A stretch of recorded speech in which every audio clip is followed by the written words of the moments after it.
Bismillahirrahmanirrahim. Assalamualaikum warahmatullahi wabarakatuh. Perkenalkan, nama saya Azani Siska, NIM 2119296. Saya perwakilan dari kelompok 3 yang akan menjelaskan poin A tentang mengenal Al-Khulafa Ur-Rasyidin. Yang pertama, kita lihat dari pengertian dan pembentukan khalifah.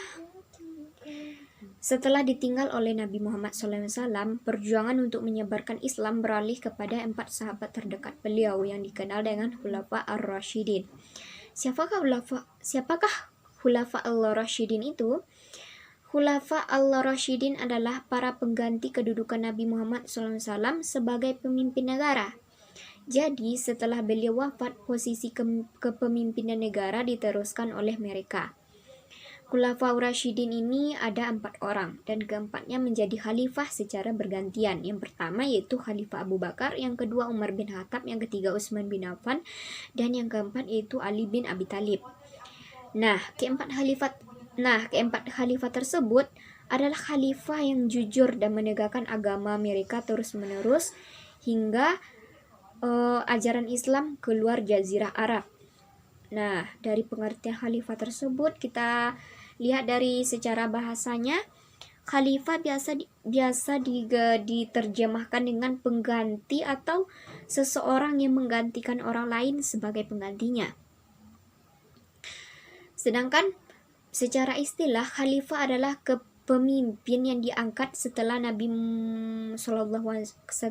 Muhammad SAW wafat untuk menggantikan Nabi dan melanjutkan tugas-tugas sebagai pemimpin agama dan pemerintah. Kita lihat dari biografi keempat khalifah ini. Yang pertama kita lihat dari Khalifah Abu Bakar Asy-Siddiq. Nama lengkap beliau yaitu cukup sangat panjang.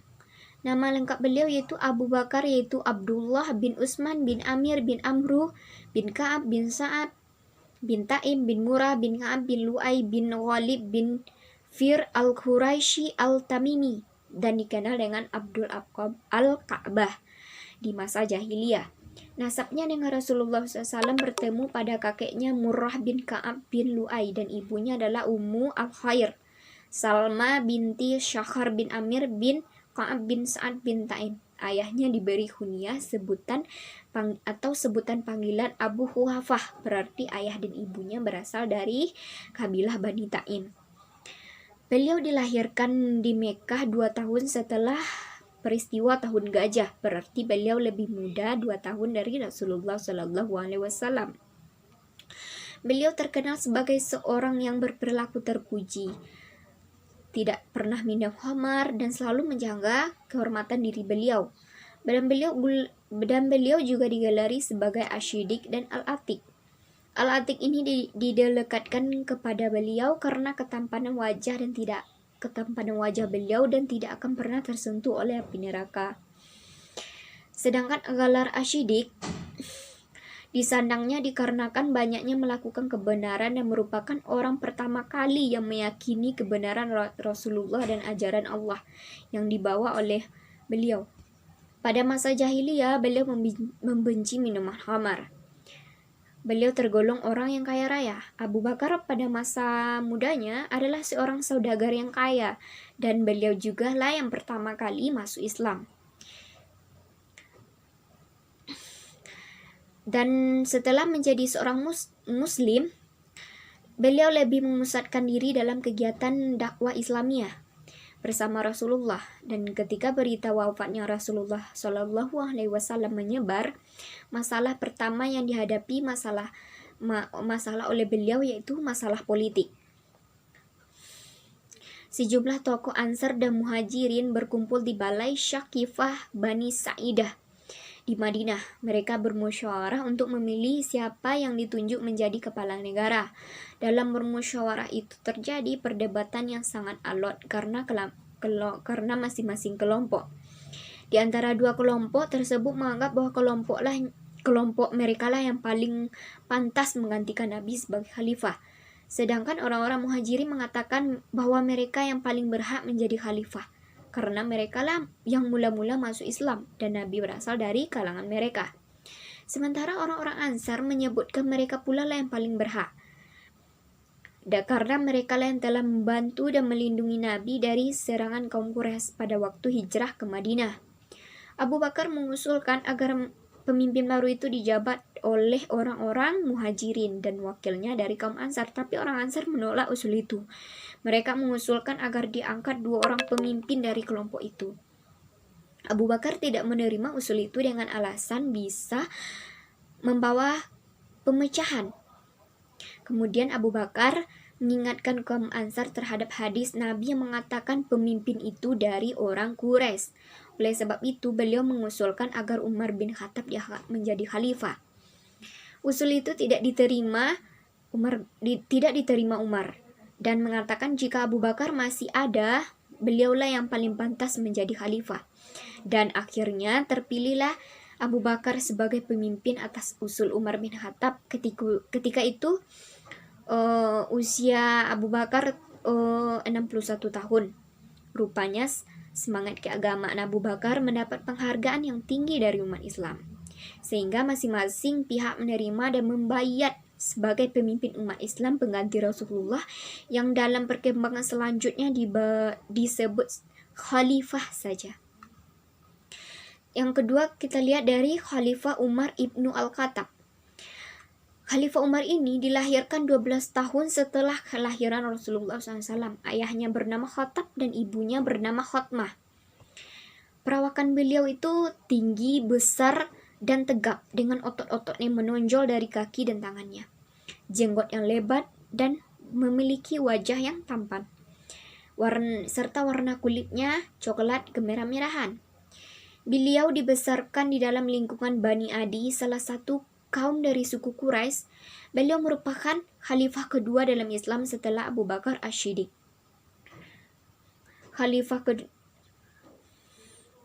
Sewaktu masih terbaring sakit, Khalifah Abu Bakar secara diam-diam melakukan tinjauan terhadap tokoh-tokoh terkemuka dari kalangan sahabat mengenai pribadi yang layak untuk menggantikannya. Pilihan beliau jatuh pada Umar ibnu Al-Khattab. Khalifah kedua itu dinobatkan sebagai khalifah pertama yang sekaligus memangku jabatan panglima tertinggi pasukan Islam dengan gelar khusus, yaitu yang pernah sering kita dengar, yaitu Amirul Al-Mu'minin, yaitu yang artinya panglima orang-orang beriman. Pada masa Umar ini, kondisi politik dalam keadaan stabil. Usaha perluasan wilayah Islam memperoleh hasil yang gemilang. Wilayah Islam pada masa Umar bin Al-Khattab meliputi semenanjung Arabiah, Palestina, Syiah, Syria, Irak, Persia, dan Mesir. Dan pada hari Rabu bulan Zulhijjah tahun 23 Hijriah, Umar bin Khattab wafat. Beliau ditikam ketika sedang melaksanakan sholat subuh oleh seorang majusi yang bernama Abu Lu'lu'ah, budak milik Al-Mughirah bin Syaibah. Diduga ia mendapat perintah dari kalangan majusi untuk membunuh Umar bin Khattab. Dan Umar ini dimakamkan di samping Nabi Muhammad SAW dan Abu Bakar As-Siddiq. Beliau wafat dalam usia 63 tahun. Nah, yang ketiga yaitu Khalifah Utsman bin Affan. Nama lengkapnya ialah Utsman ibnu Affan ibnu Abdil As ibnu Umayyah dari pihak Quraisy. Ia memeluk Islam lantaran ajakan Abu Bakar dan menjadi salah seorang sahabat dekat Nabi. Beliau melalui persaingan ketat dengan Ali, tim formatur yang dibentuk oleh Umar bin Khattab akhirnya mendati khalifan kepada Utsman bin Affan. Masa pemerintahannya adalah yang terpanjang dari semua khalifah Al-Rashidin, yaitu 12 tahun. Tetapi sejarah mencatat, tidak seluruh masa kekuasaannya menjadi saat yang baik dan sukses bagi beliau. Para pencatat sejarah membagi masa pemerintahan Utsman bin Affan ini menjadi 2 periode. Yang pertama, 6 tahun pertama merupakan masa pemerintahan yang baik, dan 6 tahun terakhir adalah merupakan masa pemerintahan yang buruk. Salah satu faktor yang menyebabkan banyak rakyat kecewa terhadap kepemimpinan Utsman adalah kebijaksanaan mengangkat keluarga dalam kedudukan yang tinggi. Yang terpenting diantaranya adalah Marwan bin Ibnu Hakam. Dialah pada dasarnya yang menjalankan pemerintahan, sedangkan Utsman hanya menyandang gelar khalifah saja. Meskipun demikian, tidak berarti bahwa pada masanya tidak ada kegiatan-kegiatan yang penting. Utsman berjasa membangun bendungan untuk menjaga arus banjir yang besar dan mengatur pembagian air ke kota-kota. Dia juga membangun jalan-jalan, jembatan-jembatan, masjid, dan memperluas masjid di Madinah. Prestasi yang penting bagi Khalifah Utsman adalah menulis kembali Al-Quran yang telah ditulis pada zaman Abu Bakar, yang waktu itu disimpan oleh seorang yang bernama Hafsah binti Umar. Nah, dari manfaat dibukukan Al-Quran ini pada masa Utsman yaitu dengan menyatukan kaum muslimin pada satu macam mushaf yang seragam ejaan tulisannya. Yang kedua, menyatukan bacaan. Kendati pun masih ada perbedaannya, namun harus tidak berlawanan dengan ejaan mushaf Utsmani. Yang ketiga, menyatukan tertib susunan surat-surat menurut tertib urut yang kelihatan pada mushaf sekarang ini. Situasi pada masa akhir pemerintahan Utsman ini semakin mencekam dan timbulnya pemberontakan yang mengakibatkan terbunuhnya Utsman. Utsman akhirnya wafat sebagai syahid pada hari Jumat, tanggal 17 Zulhijjah 35 Hijriah atau 665 Masehi. Ketika para pemberontak berhasil memasuki rumah dan membunuh beliau saat membaca Al-Quran. Persis seperti yang disampaikan dalam Rasulullah perihal kematian Utsman yang syahid nantinya. Beliau dimakamkan di pekuburan Baqi di Madinah. Nah, selanjutnya yaitu khalifah yang terakhir, yaitu Khalifah Ali bin Abi Thalib. Ali bin Abi Thalib adalah putra Abdul Muthalib. Ia sepupu dan menantu Nabi. Ali lahir di Mekah pada hari Jumat, tanggal 13 Rajab. Ia telah masuk Islam pada usia muda dan menemani Nabi dalam perjuangan menegakkan Islam, baik di Mekah maupun di Madinah. Ali adalah orang yang banyak memiliki kelebihan pribadinya, penuh vitalis dan energik, perumus kebijakan yang banyak memiliki kelebihan pribadinya, dengan wawasan yang ke depan, seorang pahlawan yang gagah berani, penasihat hukum yang ulung, pemegang teguh tradisi, dan seorang sahabat yang sejati, dan seorang lawan yang dermawan. Ia telah bekerja keras hingga akhir hayatnya, yang merupakan orang kedua yang paling Setelah Utsman wafat, kaum muslimin secara aklamasi memilih Ali bin Abi Thalib sebagai khalifah. Ali memerintah kurang lebih 4 tahun 9 bulan, mengikuti cara Nabi dan mulai menyusun sistem yang islami. Selama masa pemerintahannya, ia menghadapi berbagai pergolakan. Tidak ada masa sedikit pun dalam pemerintahannya yang dapat dikatakan stabil. Setelah menduduki jabatan khalifah, Ali memecat para gubernur yang diangkat oleh Utsman. Dia yakin bahwa pemberontakan terjadi karena keteledoran gubernur tersebut. Dia juga menarik kembali tanah yang dihadiahkan Utsman kepada penduduk dengan menyerahkan hasil pendapatannya kepada negara, dan memakai kembali sistem distribusi pajak tahunan di antara orang-orang Islam sebagaimana pernah diterapkan Umar. Nah, selanjutnya pada masa Ali ini juga dikenal dengan terjadinya perang Jamal, yaitu perang unta, karena dalam pertempuran itu Aisyah menunggang unta, dan Ali berhasil mengalahkan lawannya. Zubair dan Talha terbunuh ketika hendak melarikan diri, sedangkan Aisyah ditawan dan dikirim kembali ke Madinah. Nah, selanjutnya yaitu di sini juga di masa pemerintahan Ali ini juga terjadinya perang Siffin dan diakhiri dengan tahkim atau arbitrase. Tapi tahkim ternyata tidak menyelesaikan masalah, bahkan menyebabkan timbulnya golongan ketiga, yaitu Khawarij, yaitu orang-orang yang keluar dari barisan Ali. Akhirnya di ujung masa pemerintahan Ali bin Abi Thalib, umat Islam terpecah menjadi 3 kekuatan politik, yaitu Muawiyah, Syiah, Ali, dan Khawarij.